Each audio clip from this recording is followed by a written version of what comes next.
look over there at Megan's, or we can look. Yay! Her fingernails match her shawl. Ah. Okay.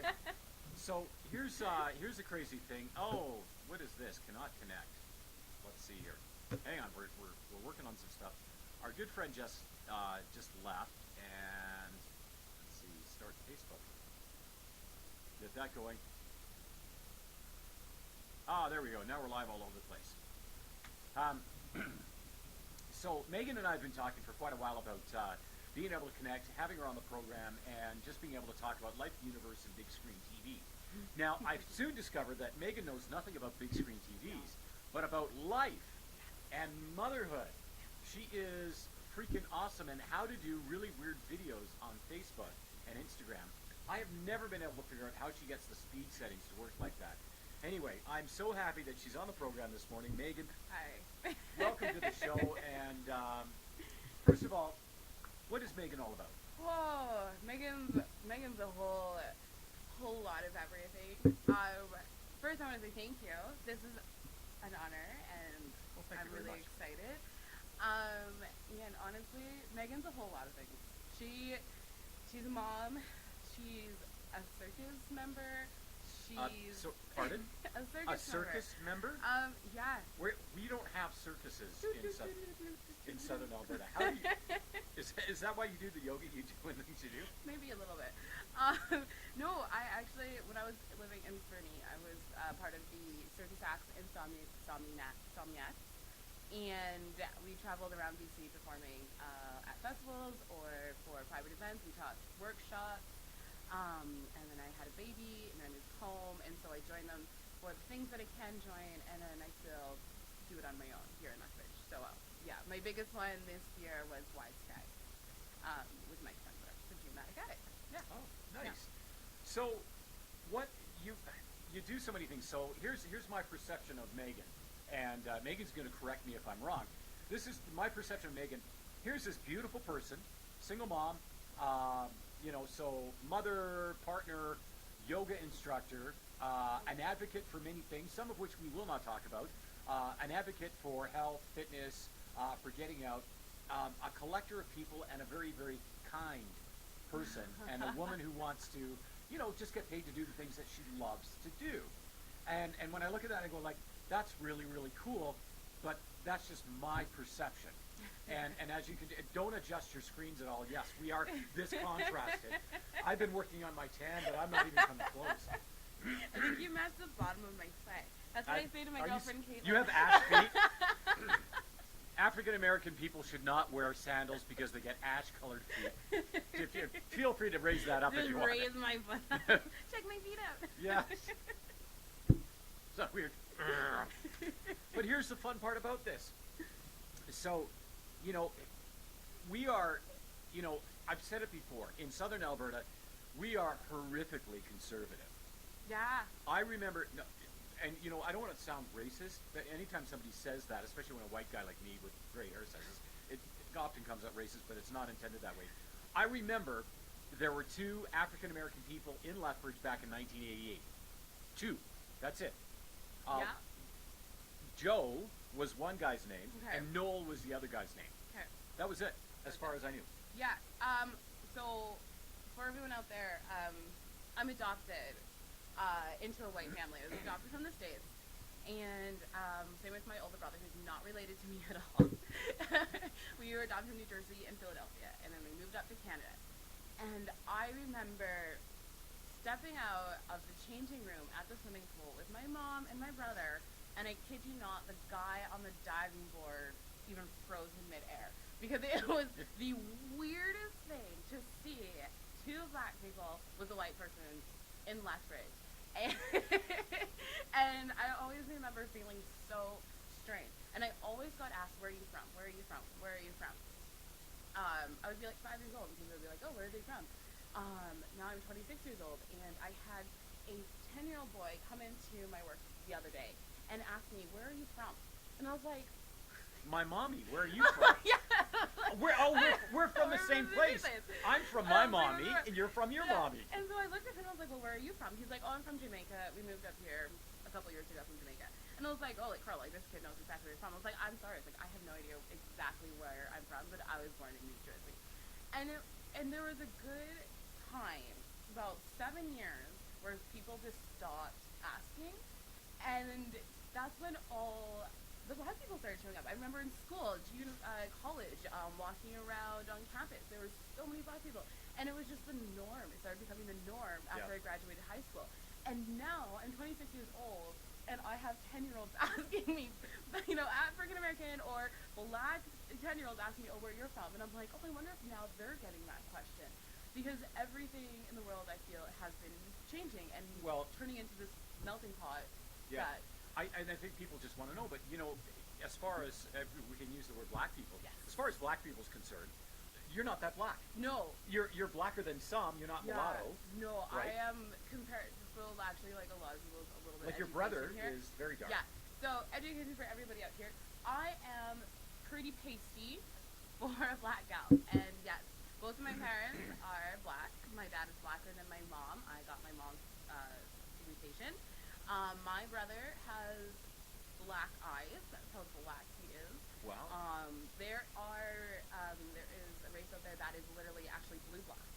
Yeah. Because they're so black. So is that Ethiopian or close? It's close. It's a mix of a lot of. It's amazing. The most gorgeous, beautiful color I've ever seen. But yeah, so for everybody that actually knows, I am actually considered pretty pasty. But back when I was 10 years old, I was the darkest thing out there. How funny is that? Yeah. Well, here's something really interesting. I used to live next door to Daniel and Sarah Saputo. Okay. And Daniel is a minister, and he is a very dark fellow. Mm-hmm. Okay, he's from Africa, and his 3 children. They have beautiful, beautiful kids. They have Athia, Dancia, and Daniel Jr. Oh, I love those names. And Sarah is whiter than I am. Okay, we would stand out there talking, and there was myself and my wife at the time, and her daughter, and then our granddaughter, who was basically a Mocha child because her dad was Trinidadian. So there'd be Sarah, very white, myself, my ex-wife, and then our daughter, who was white, and then this beautiful Mocha girl, and then these mulatto kids with really curly hair, and we would stand out talking and everything like that because they're all beautiful people, and people would on Leaside Avenue South, they would slow down. They would what is going on here? I kid you not, I got chased in Walmart to stare at my kid. He's like his dad's white. Yeah, he's a gorgeous child. I literally got hunted down in Walmart so that this wife could show her husband my kid. And my mom. But your kid's mulatto too, isn't he? No, he's me and his dad, which is white and black mixed. And my mom warned me about this when I was pregnant. She was like, Megan, just letting you know, people chase me down to look at you. And I'm like, Mom, I don't believe you. Like, you're my mom. You have to say those things. And then here I am 2 weeks ago with my mom in Walmart. And this lady goes, I found it. And I'm like, what in the world is going on? So I get it. I get it. That people, it's a beautiful mix. Yeah. It is. It's I great. think, Sorry, everybody. I think one of the things is, yes, it's a beautiful mix. One of the things I think that we forget, and this is not the direction of the conversation I wanted to have at all, but let's just keep going. Yeah, it's a happy Wednesday. When we come across these people that are different from us, and I want to be very careful on this. It's part of the problem we have in Lethbridge right now. Okay, we are very conservative. Naturally, biologically, we're programmed to be conservative, multicultural. And we get taken aback. So, some racial stereotypes are really founded on the fact that when we see something unique and beautiful, we are automatically attracted to it, and that's the basis of certain stereotypes, or we're automatically afraid of it.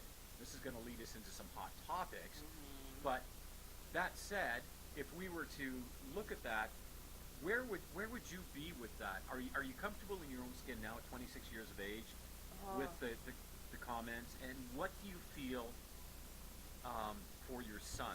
Do you have to prepare your son for different things? Because I know of certain young people who are of a different ethnicity, and they get bullied all the time in school. You know, James, as much as this is such a hot topic, I'm really glad that we're having this topic because it aligns so much with what I stand for and what I do today. Yeah, so I had a very hard time growing up in such a white dominant community, and Like, what do you mean? What do you mean hard? hard. Like, So are you saying that people actively discriminated against you, or it was negative attention, or So what? it was a bit of both. It was a mixture of both. My mom, bless her heart, she works so hard and tries so hard to make sure that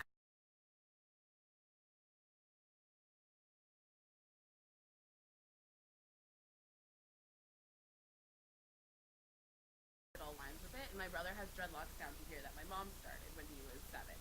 Wow. So my mom and my dad, they worked really, really hard to make sure that we were comfortable. And what I mean by it was hard, it was rough, and there was good, and there was bad, is because it was so uncommon. First off, it was uncommon for people to adopt. It was just Yeah. weird because our bodies are made to procreate. That's what we do. And so back then, if you couldn't do that, it was weird. There's Yeah. something wrong with you, but there's nothing really wrong with you. It's just As a wired. man, talk about discrimination. As a man, if Yeah. you could not contribute to produce an offspring, you are not a man. Yeah. I mean, Yeah. that's very Yeah. that's very conservative to say that, But but that's how it was. yeah. And as a woman, if you were barren, yeah, there were complications there as well. Yeah, so my parents adopted all of us. There's 3 of us, and so growing up, I got a lot of you don't really belong here. I remember I was in like preschool or kindergarten something, and we were in this literally 5 years old. This girl says to me, "I don't want to sit by the black girl." I cried so hard. That was the first time I've ever felt any sort of, issue towards it. And so therefore, and then right then and there, my mom was like, "Hey, I'm homeschooling all of you." I was like, great, don't have to go to school. And then Just to interrupt, sorry, a bit of frog in my throat. Do you know how hard it is to actually, honestly, this is hard, how hard it is to raise a child to be racist by the time they're 5? Oh, that's ridiculous. Yeah. Now, when I was a child, and so I'll be 52 this year, in Brantford, Ontario, okay, there was a study that was going around, and they made mention of this in our school, because in Brantford, at the time, it was we had a very cosmopolitan school. It was conservative. It was Roman Catholic. It was Resurrection Elementary. That's how conservative. Resurrection Elementary. Wow. For those of you with a Roman Catholic background. That's amazing. Now, here's the thing. They had the kindergarten students all draw pictures of their teachers and kids in the class. Now, we had a lot of African American teachers, and we had a lot of African American kids in the school. The kids drew the pictures. Everybody was white or pink. Everybody. There were no, they didn't draw people because the kids didn't recognize the difference. Yeah, I'm a human, you're a human, I'm going to draw you. Yeah. And the skin color doesn't matter at all. You're going to be blue. Yeah, 'Cause I like it doesn't matter. But so here are these kids back then who didn't recognize the difference, and yet somebody has raised their child to say, "Ooh, black, I don't want to sit next to you." Why? How can you possibly ingrain that That's in lot a of 5-year-old who basically is an open book Yeah. of culture, of learning, Yeah. and you've already placed a limitation on them? Yeah. How can you do that? It's not right. No, it was the most interesting moment of my life. It was just and it wasn't like this was the first day of school. This was literally like near the end of the season. Yeah. So it was just so interesting. So I had things like that going into after my mom was like, "Nope, that's it. You're all going to school." Going into the party setting, kind of those kind of things. Now that you're in school and trying new things, I got a lot of you're adopted, your mom didn't love you. Just those fighting words were just like, do you really just say that to people? Do you just literally wow? How are you brought into the world where that's okay? It was like, why are you saying this? I don't care. It's okay if you don't like me, but why do you have to be so brutally mean? Yeah. And then of course all the girls have beautiful long straight hair and and could wear makeup. And my mom and dad, bless their soul, you know, my mom learned how to do hair, so I could have the beautiful long straight hair. That was completely fake, but I could never ever go to school with my real hair because Lord forbid that somebody knew that I was not white. Shocker. You know. I guess I'm way too white because I look at that and you know, part of the problem that we suffer in Lethbridge right now is the us and them, and the basis of it is absolutely racism. And Jill Manning from Arches being on the program the other day saying, you know, if you're walking around downtown and you don't feel safe because there are, you know, black people or First Nations people or East Indian or Indian people around you or whatever, that's not a them problem, that's a you problem. You have to seriously look at yourself and say, why do you feel afraid because somebody has a different skin color from you? That is the basis of racism. And where does that come from? Well, it's like the song says, I got it from my mama, right? If you're that way, right, Yeah, you're the opposite of that. something back over there in your own household, growing up, whatever set that root, you know, to not, when you should just walk down the street. Just walk down the street. It's okay, just walk down the street. I think, you know, honestly, you know, people can complain about it. And you've got the Somalian refugees, we have the Syrian refugees, and you know, there are some problems indicative with, you know, the vetting program that we have and things like that. There are good and bad people everywhere, but whether you're good or bad is never based on your skin color. It's got nothing to do with it. Just because you're this or that, right? Because let me tell you, there are plenty of white people who are assholes. Really, there are. And there are plenty of people who are Christian who are the biggest jerks I've ever met. And they, you know, they do things under the guise of Christianity. Anyway, that is kind of the stuff that's out there. It begins with mom and dad, the home. The home. So, as a single mom, what have you learned and what do you share with your bright little sunshine? My bright little child of fall in love. Yeah, so, right, growing up and all of that, and now my hair is short, and I used to have crazy dreadlocks down here. The most beautiful thing, I'm just going to go back to what was the good thing that came out of it. Through all of the slight torment I got and all of the, oh my goodness, I can't wear makeup because, you know, nothing matches my face and I have this weird hair, blah, blah, blah, blah, blah. In all of that, I became a really strong individual. And I knew that if I was ever going to have a child, this was before I even knew I was pregnant, before I moved off to Fernie, I wanted them to grow up and love exactly who they are because their skin tone, their hair, the fact that they can wear makeup or not wear makeup does not really identify who they are. Yeah, it doesn't define them. It's like that is what, yes, that is your skin tone, but that's not you, you know. And growing up too, there are a lot of people put the fact that, oh, if you're black, you're, you know, a drug dealer or whatever. And I was like, no, I'm actually not. You know, we were talking about this morning though. Like you're, I loved what you said because I mean, obviously you're a very beautiful woman, and I say that as a statement of fact in my eyes. To me, well, no, that's truth to me. It's not a fact. Well, maybe we'll call it a fact. You're a beautiful woman. Thank you. So many beautiful people, but you're coming to the studio this morning, and what do you have to deal with? Yo, Yeah, let me holler at you, girl. Jersey James, yeah. Let me holler at you, girl. Oh my goodness, and it's not just natives or white, it's black, it's everybody. They say let me holler at you. Do that accent again. Yo, let me holler at you, girl. Like, I'm sorry, but we live in Lethbridge and people don't really talk like that here. First off, when did holler at you became a pickup line? And I'm like, dude, we're so glad you're so confident that you think, hey, let me holler at you, and you're gonna go like, oh, I'm swooning, I'm swooning. Oh my gosh. This is the day I'm prepared for this. No. Like, but that's how insane. But is that like that's a black culture thing? It's a very black culture thing. But how does that even work? I don't know. Just letting you know. What was your response? No. And there's one more thing. Wait for it. Pull up your pants and then we can talk. This is the thing. You know, fashions change a lot. We talk about social hypnosis and things like that, but that's where fashion trends come from. Where people go like, this is the way you need to be. If you're a black person, you have to dress this way. If you're First Nations or, in a gang, you have to dress this way. If you're white, you dress like me. Whatever. I'm quite happy in a thong or my super shorty shorts, as in my golf shirt. Yeah. And my daughter hates that, by the way. I think it's epic. I have to. I really. A lot of times at the house, I'm very casual, but she'll have friends over, and she's like, "Dad, change. You're a dad." But like, how old is she though? 18. Yeah. See, I did that same thing with my dad. Like, my dad is like the dad of all dads. Tucked in shirt and the running shoes and stuff. When I was 18, I'd be like, my dad's wearing like the old school Levi's that come up to here and stuff. And Oh I was yeah, like, nice. Dad.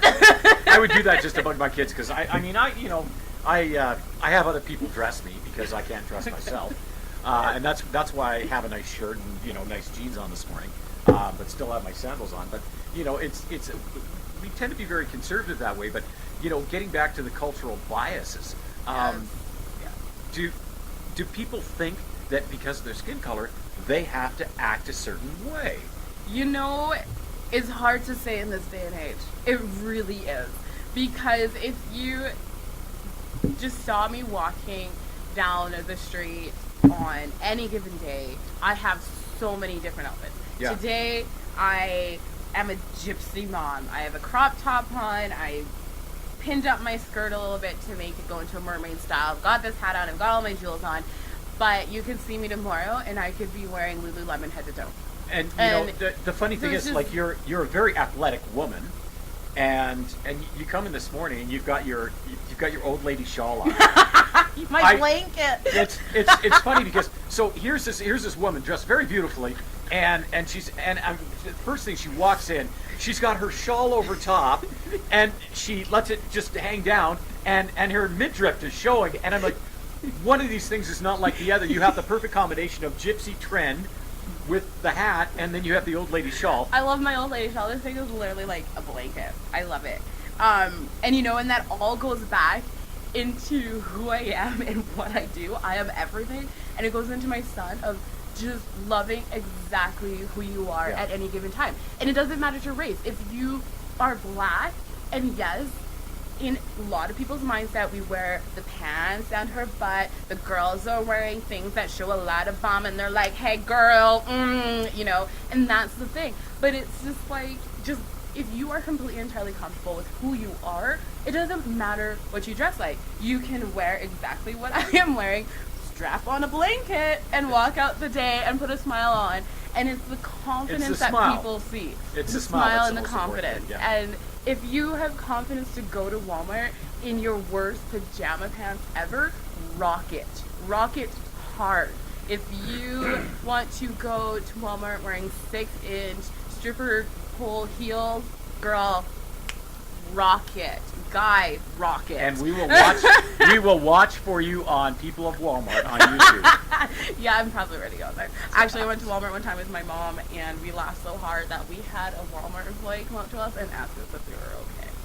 They're like, are you guys okay? And me and my mom are literally like on the ground dying over, I don't even remember the conversation. How fun is it, though, to be empowered to be your own best self? Amazing. It feels so good. And this is all I want to teach people and let people know, is that there's so much beauty and so much amazingness that comes from loving yourself. Yeah. It's amazing. And this is all that I want my kids to see. And, a lot of people look at all the things that I do, and they're always like, oh, but do you really want your kid to see you doing that? Do you really want? And I'm like, yes, because I love myself. So if my kid sees me loving myself, then hands on, I want him to be a part of it. 100%. I take my kid to festivals. We've been to about 10 different festivals. I get a He's 3. 2. 2. He's 2. I get a lot of flack about bringing my kid to festivals. And I'm just like, why? He's the next generation. He is the person that is going to keep everything that we love going. So I'm going to bring him. Why not? So there's just, and this, for all the guys and women and parents out there, like, the moment that you decide to fully love yourself is the moment your entire life will change. Yeah. your entire life, and it's the most beautiful, crazy, hard moment ever. I cried for 2 hours last night sitting at my work desk because Wow. there's just so much emotion, so much love going on. There's so much stuff happening in my life that is just making me feel so good that that was like the only way that I could like let it out, and then I just went to bed and it was fine. And that's just also the lines of how empowered I feel, and it's not egotistical. I'm not going, Yeah. I'm the greatest thing ever since sliced bread. No. Since 1928? Yeah, no. It's Yeah. not true. It's this like there's all these things happening in my life, and this confidence that I have is rooted or coming from that, or rooted from that, and Yeah. coming from that. And it's not an ego thing. So it's just like love yourself. It's okay. And I feel the world today is trying to, it's really split. Some of it's trying you to get you to not love yourself and getting you to conform to all these different things. And then there's some of the world is going, yes, girl, go, boy. And then there's a lot of us, especially parents, that are stuck in this middle of, do I fully love myself and do what I need to do for me, and so that I can teach my kid to fully love themselves, or do I conform to that little teeny tiny box that a lot of the world is? And like you said, that's a lot of kind of what Lethbridge is. When I first moved back, I did try to, I'm spinning, guys. Yes. I'm spinning. Really go around in circles. circles. You guys get to see my whole outfit today. When I moved back from Lethbridge, I did try to go to a lot of mom groups, and nothing against those moms. They didn't like me. I was not fitting in their box. I am Yeah. a single mom. I didn't have a partner at this time. This was before Adam and I met. I wasn't going to school. I was zero plans on getting married, nor do I want to get married. And I had no... Does your partner know that? Yeah, totally. Are you kidding me? He doesn't want to get married either. We're like on the same path, but diff. It's amazing. I have no desire or want to create another child. None. In fact, if I didn't have Zayd, I'd probably not have a child right now, So or ever. what's the name? His name is Shane Lamar, hyphenated together. But You realize that's Shane Lamar. yes. That is such an African American name. Yes. Oh my gosh. And then his Oh. middle name is Jackson, so I'm really like all winning on that one. And so what do you call him? I call him Zayd. It came out of me when he was like 4 months old, and it's just stuck. So Zayd? Zayd, Z-A-Z. Zays. Yeah, Wow. Okay. yeah. And then some people call him Shamar, because the two together. Yeah. Not a lot of people call him Shane Lamar, because I don't know why people don't hear Lamar. They either hear Shane or they hear Lamar, but they don't hear them together. So I'm like, this is Shamar or Zayd. Shazam. Shazam. There It's you go. a little Shazam. Yeah, Shazam. That's it's Shazam. Shazam. You have a child named Shazam. I do. I really Um, do. Bless his heart. How do you? Okay, that absolutely fantastic. Now, truly, you are an inspiration Ah, thank to you. many people. If you're dealing with, say, for example, we do our due diligence and we edit this fine interview that we've got, and you could put a clip together to share with young people, young women, women of color, or you know what? It doesn't matter whether you're white, brown, pink, or blue. Confidence and self-esteem issues and loving yourself, it seems to be the hardest thing It for is. people to do these days. Mm-hmm. How do you share with them what you've got? How do you bring them up? What do you tell them that they can do? Kind of putting you on the spot. I know. I went through a lot to get to where I am, good, bad, and the ugly. Like, Yeah.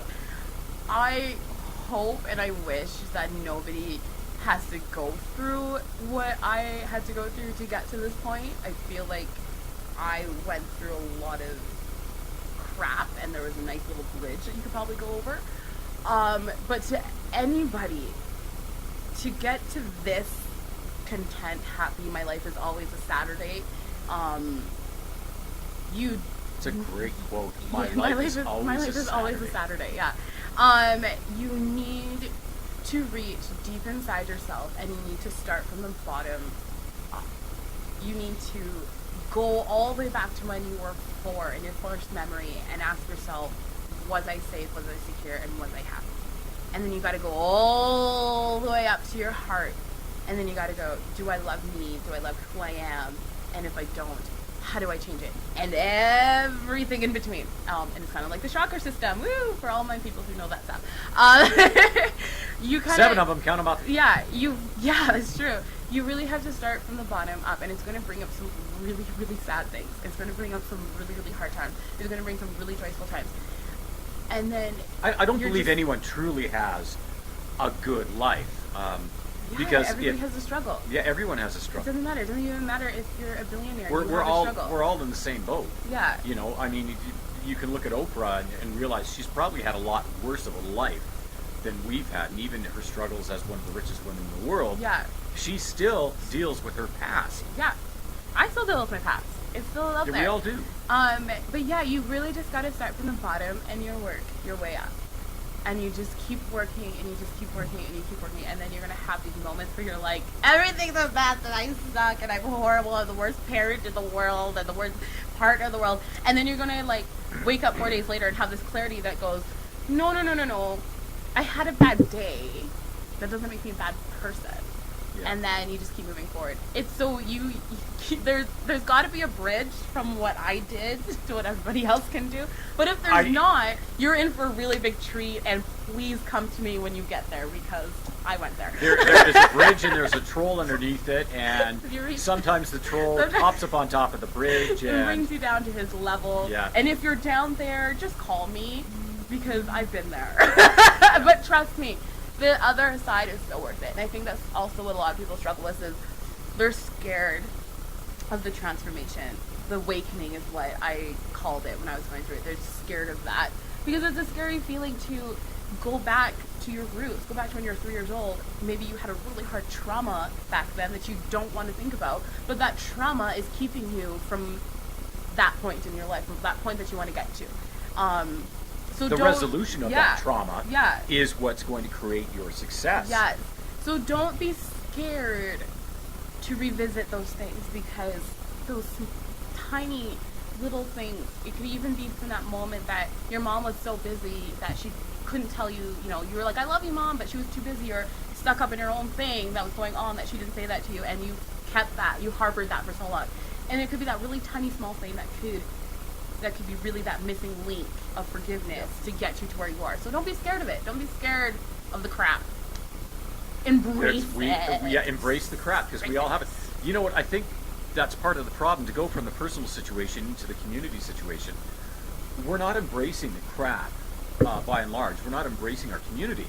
We're not embracing ourselves. And I think it's that if we can love ourselves and start with that love, then how much does that change the world around us? Does it then say, okay, if I love myself, then, and I trust myself, then I don't have to be afraid of somebody because they have different skin color.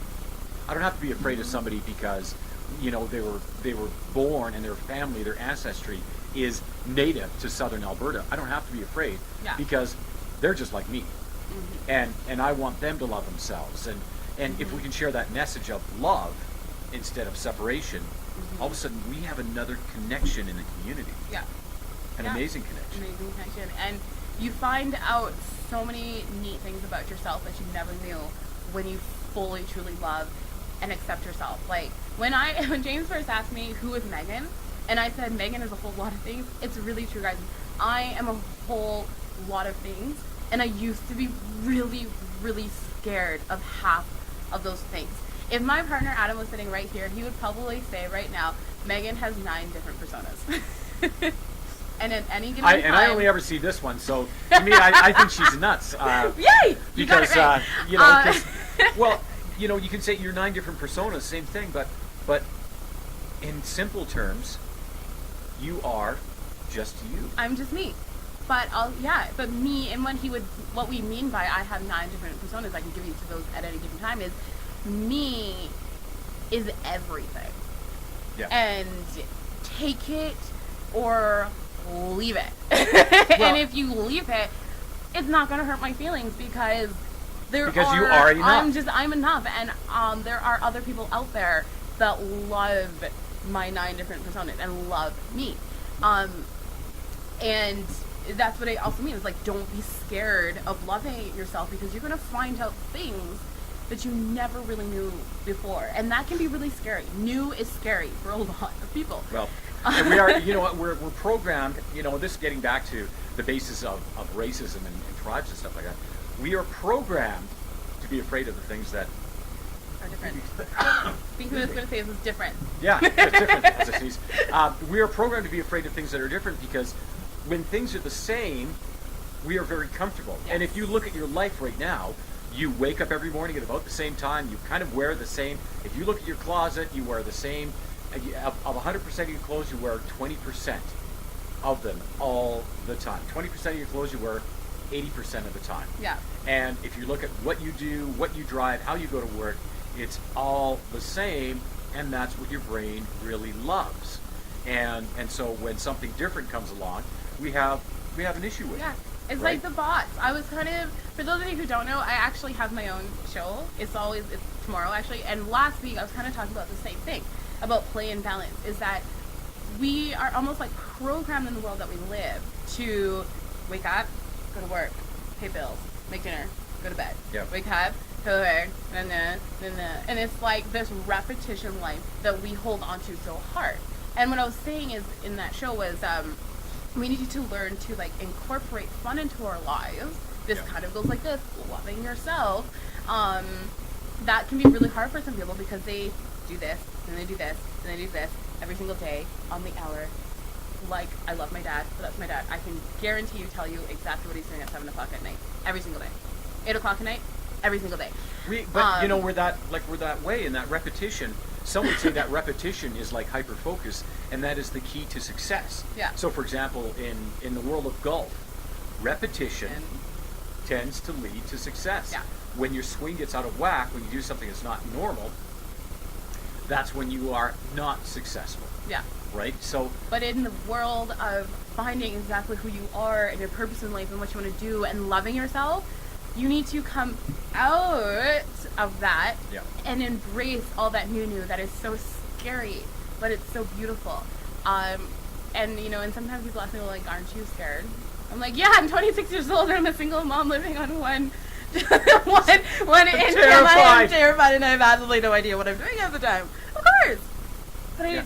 just smile and go, trust the process. Trust all this. I could literally if I wanted to, I could bring myself into that box Yeah. of, okay, I need to get married, I need to create that solid foundation because all of this is too new and too scary, I have no idea what I'm doing. I could do that, but I don't want to because that's not me. Yeah. That's not what I want to do, and that's not what I stand for and what I want people to see and understand. And going with the whole parent thing, because I'm a parent, for all you moms out there who have a really hard time loving yourself and doing things for yourself, please stop. Go do something for you. Go take a spa bath. Go get your nails painted by Yeah. somebody else, not yourself, not your 3-year-old kid. Okay? That's beautiful that they're doing that for you, but go love yourself, and it is okay to leave your kids with somebody else and go find who you are. Yeah. Because you were somebody before you were a wife or a mother or just a partner. You were somebody. Go recreate that person Yeah. and have a life of your own. And if that drives you to do entrepreneurship like what I'm doing right now with my life, live on it and go with it. Because people will follow. And the people who don't want to follow are the people that you don't need in your life.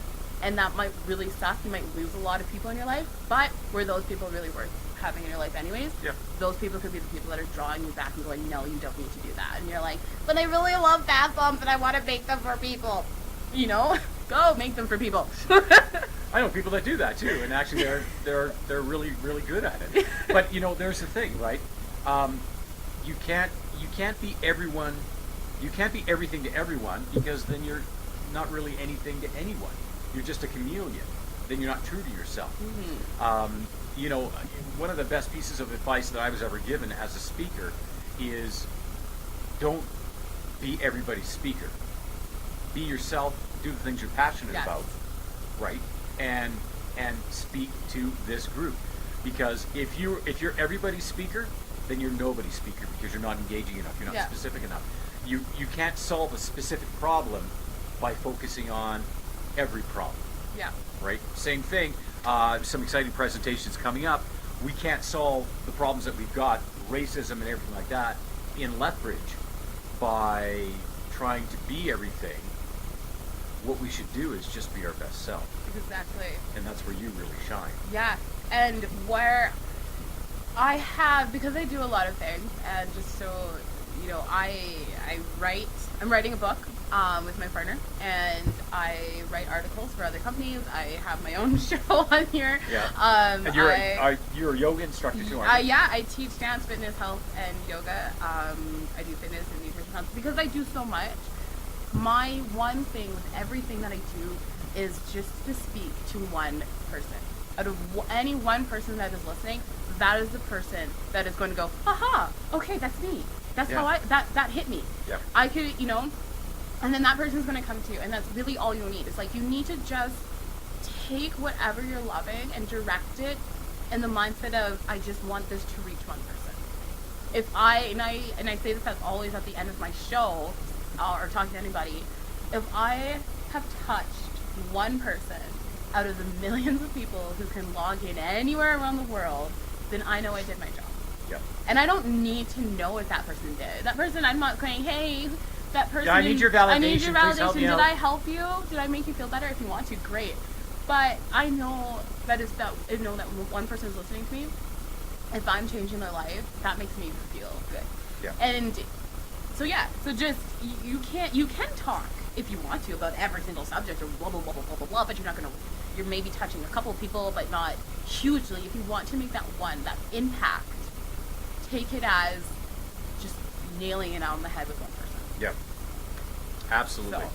And then after you're done with that one person, then connect with some other people because it takes, it's Megan doesn't operate in a vacuum. Megan is who she is because of her interaction with the community. And I am who I am because of my interaction with people like Megan.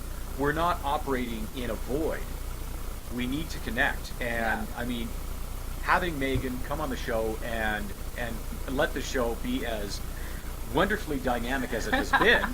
We weren't going to talk about this. So this show's been about racism and about being your best self. That's what the show's become, right? It has. It's been fantastic. We have to explore this a little bit more, I think. Remember, get connected because there are people like myself and wonderful people like Megan out there who maybe they have a light that they can shine on your life so that you can see it from a different perspective. And it'll just brighten up your day. We're always stronger as a community than as a bunch of individuals. We need to get connected.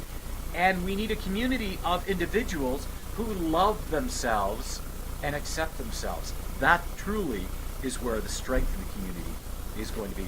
Exactly. Megan, thank you very much for coming. Thank you. On That I was appreciate it. amazing. Thank you so much. And to everybody out there who's listening, go do something today that you just love. And don't worry about others not accepting it. Don't worry about what they're going to think of you. Don't worry about what they think about your kid and you doing it. If you love it, go do it. Just go do it. Just go do it. Go do it. Absolutely. All right, Mornings with James continues. You guys have an amazing day. Bye for now.